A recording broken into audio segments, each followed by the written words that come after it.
Or how frustrating defensive lineman. I know you're not defending the pass directly, but with the performance that Jackson Dart put up today, just what do you think was the biggest factor in that, and how frustrating was the performance as a whole today?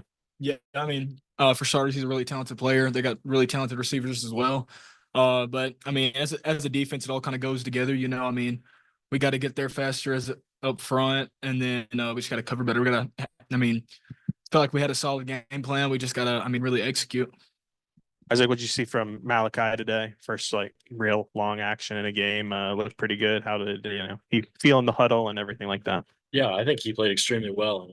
I mean, he turned on the tape. He's a playmaker through the air with his legs as well. I mean, we've been knowing that all year, just what he does in practice and everything.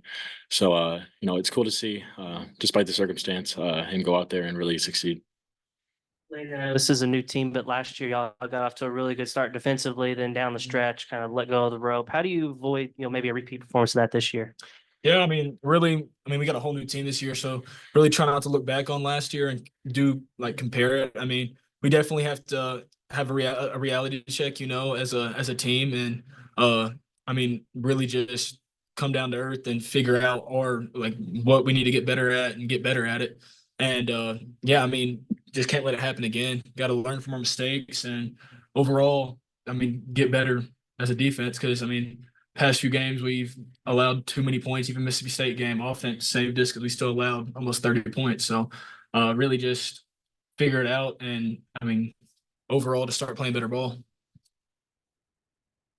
Isaac, I know you're not blocking that Ole Miss defensive line. Those guys, they had 10 sacks against Oklahoma. They're averaging about 5. So you guys weren't the first team to give up a lot of sacks to them. But just how tough does that make it to operate offensively when they're getting that kind of heat on the quarterback? I think they had 13 tackles for loss. Yeah, obviously that's a very talented D line. Like you said, I'm not really blocking it up front, but I know from watching film that they get at the quarterback a lot, and they're just big guys in general, good at rushing, good at defending the run. So definitely a little frustrating when they get to the quarterback. But at the end of the day, we got to be able to handle that at all phases of the game because, I mean, a sack's on everyone. It's not just on the quarterback or the O-line. Like the receivers got to get open and everything like that. So just keep executing going forward.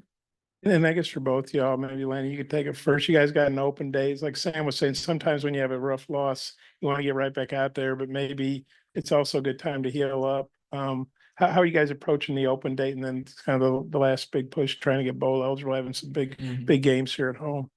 Yeah, definitely. I mean, I'm not a coach, so I don't have to really say it, but I mean, definitely, I have a feeling they plan on trying to get us all healthy because we've got a few guys out right now and banged up.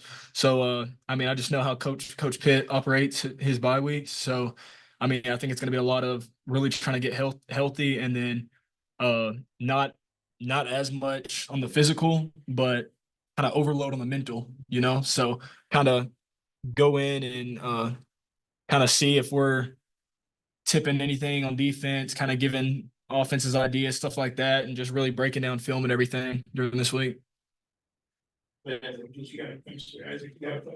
Good time for an open date and how you think it can help y'all?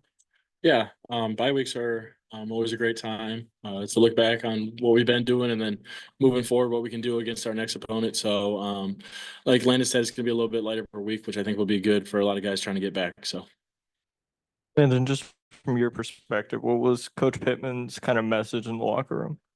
Yeah, I mean, at halftime, his message was, I mean, this second half's gonna show who we are as players. Like if we go out there and just, I mean, if we're just gonna go out there and roll over, then that shows who you are as a man. But we can go out there and keep fighting. And then at the end, his message was basically what me and TeSlaa have been saying is, I mean, really just we got to get better. We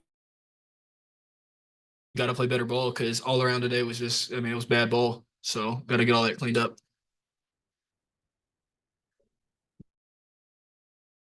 Is that something you could feel like during the game today? Like maybe they've got a read on you guys?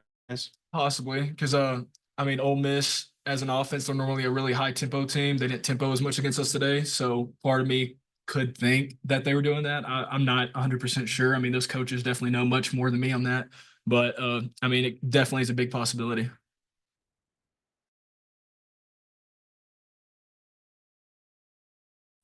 He's pretty good anyway, but how tough was that? Is their offensive line just that good, or he gets it off that well, or you just? I mean, they all work together well as an offense. Like Isaac said earlier, with giving up sacks, it's a whole unit thing. It's not just about how good the quarterback is or just how good the O-line is. It's receivers getting open, quarterback, tight end, running back, blocking protection. I mean, it all, they just got a really talented offense. So, I mean, as a defensive line and linebackers, we got to find ways to get back there quicker.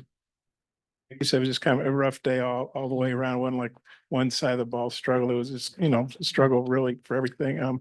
How do you think you guys will respond? I mean, I think we'll respond pretty well. Go in this bye week, get everything cleaned up, and back to work. Got to flush it and look into Texas, because Texas is a really talented team. We can't let this loss turn into another loss against Texas. So really go in this bye week, focus on the film part, and then after the bye week, start. I mean, preparing really well on the field for Texas. I thought on that, Isaac, how you guys respond? We covered everything, I think. Okay, I got one more. I know you guys always, it's the SEC, you play good teams all the time, but these ranked teams, I have to add it up. It's like, I think it's going to be 7 or something. Just how tough is that grind, to deal with? I mean, it's definitely a tough grind, but every player on our team, this is what we chose to do. I mean, most of the guys on the team could have had the option to go play outside of the SEC, but we chose to come here. So it was kind of a choice that we made as players and coaches to be here, and this is the position we want to be in. And I mean, me personally, I like to fight. I like playing tough teams and tough players because it only makes you better. So I mean, I really like it.